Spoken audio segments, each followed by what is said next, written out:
Hello everyone. In this video, I wanted to review a game that I played very recently against Uyu Banar from Indonesia. I managed to win that game, but more importantly, I wanted to review the game because I felt it was an extremely close game, and at various places, I felt that both players had some chances. Let's get right to it and review the game.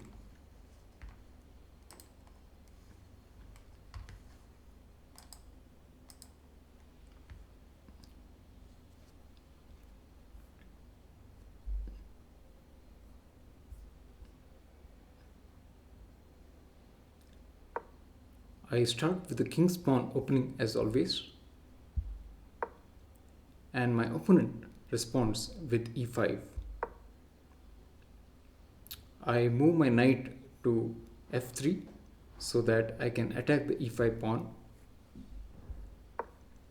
My opponent responds with knight to c6. I now bring my bishop into the game by moving it to c4. At this point, my opponent plays what I think is a questionable move. The opponent plays his knight to d4.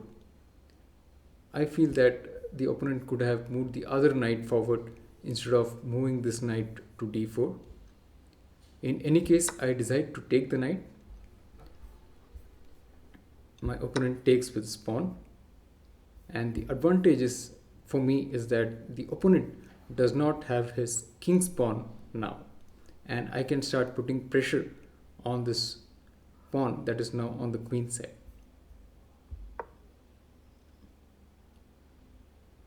I move my queen to f3.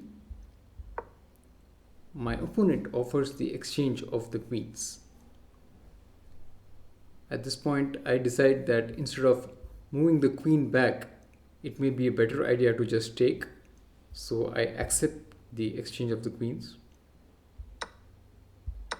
And my opponent takes with his knight, putting pressure on this pawn. So I move my pawn to d3. My opponent gives check with his bishop. I block with my bishop. My opponent takes. Looks like my opponent is in a mood to exchange everything.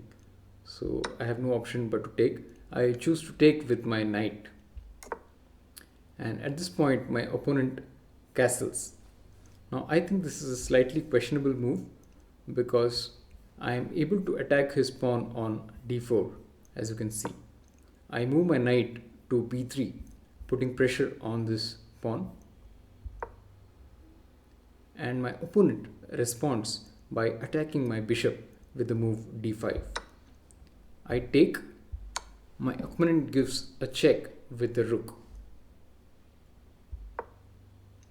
Now I missed the opportunity to castle earlier, so I choose the option to move my king ahead so that my two rooks can be connected. My opponent moves a6, I think with the idea of moving b5 and attacking my bishop, which does not seem to have an escape square right now. Seeing this, I prepare an escape square for my bishop and also choose the opportunity to take his pawn with my knight. As expected, my opponent attacks my bishop and I move back. Now my opponent brings the other bishop into the attack and puts pressure on this pawn on d5. He'll likely attack the pawn with his rook in the next move, and it's already also being attacked by the other knight of my opponent. So I move my pawn to c4 to both attack his pawn and to salvage my pawn. My opponent takes. I take with my bishop. I think at this point I should have taken with my pawn because my opponent is able to now exchange the bishops as well, as you can see. I bring my rook into the open file C and my opponent decides to save his pawn or to add extra protection to his pawn on c7. I move the knight ahead. My opponent brings the king to f8, and the reason is that my opponent wants to prevent any move of my knight to this square on e7 where I can fork the rook. I put extra pressure on my opponent's knight, and my opponent moves his knight back to b6. At this point, I want to prevent my opponent from moving his knight forward, so I bring my pawn up from b2 to b3. My opponent puts pressure on my rook by moving his knight to d7. And at this point, I move my rook to a5 with the intention of bringing my knight back and putting extra pressure on this pawn on a6. My opponent eyes the open file with the rook, and at this point I should have offered the exchange of the rooks by moving my own rook to e1, but instead I choose to move my pawn up to d4. My idea behind this move was to prevent my opponent from bringing his knight forward. In any case, my opponent brings his rook to e6.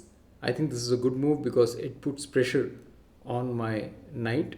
At the same time, it allows his other rook to come up on e8 and put extra pressure on my king. I move my knight back.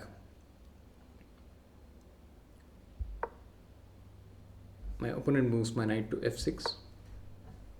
I move my pawn to f3 with the intention of stopping his knight from moving to either e4 or g4. And as expected, my opponent doubles his rooks on the e file. Now at this point, I think that I have a free pawn, and so I take it with my rook, but in hindsight I should have played this move, offering the exchange of the rooks, because after the exchange is done I can actually be up by a pawn at least and put extra pressure on this pawn on c7. So as expected, my opponent gives me a check with his rook on e2. I have no option. I have only two squares for the king. I move it to d3, and here is where I think my opponent makes a big mistake. My opponent has the option to take any of these pawns on the file, but he chooses instead to put pressure on my knight. But if you see, my knight is actually not under any pressure. So I calmly take with my pawn, knowing that if my opponent tries to give a check with his rook, he's going to lose his other rook. My opponent goes check, once again missing the opportunity to capture the free pawn.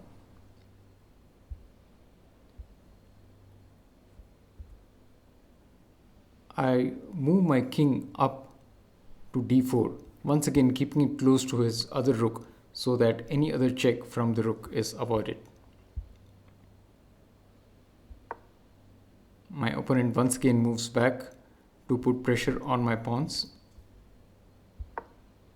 and I threaten to move my passed pawn forward, giving my opponent more things to worry about. By moving my pawn to c6, my opponent goes check. I bring my king closer to my pawn by moving it to c5. My opponent blocks my pawn by moving his rook to c8. Now at this point, I bring some extra protection into the 7th row because I want to move my pawn ahead on the next move. My opponent goes check, and this allows me to bring my king even closer to the last rank. My opponent gives me a check by moving his knight to d5, and I accept the exchange by taking his knight with my own knight. My opponent has to capture my knight with his rook, and at this point I put some more pressure on the rook My opponent plays a good move by bringing both his rooks on the back rank, and I think this is where I missed a slight trick.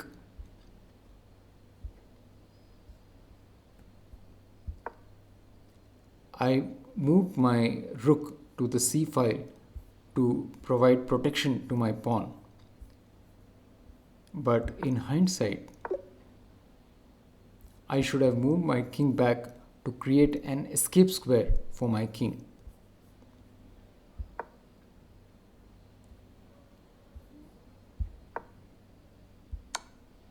My opponent gives check. I move it behind my rook on the a file to prevent any further checks.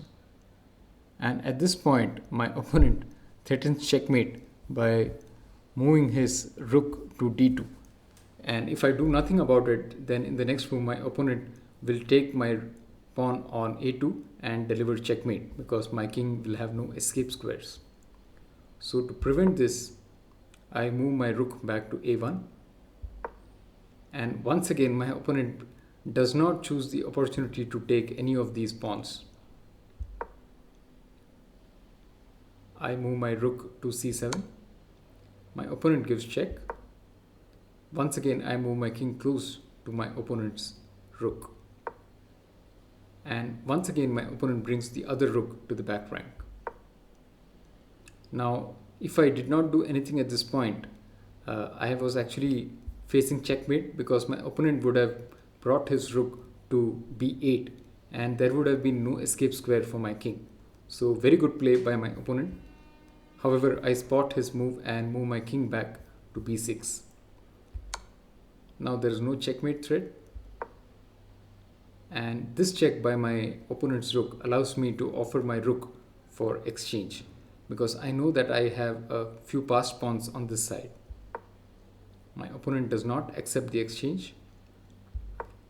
And I think here is where I should have moved my other pawn from b2 to b4, but I missed that.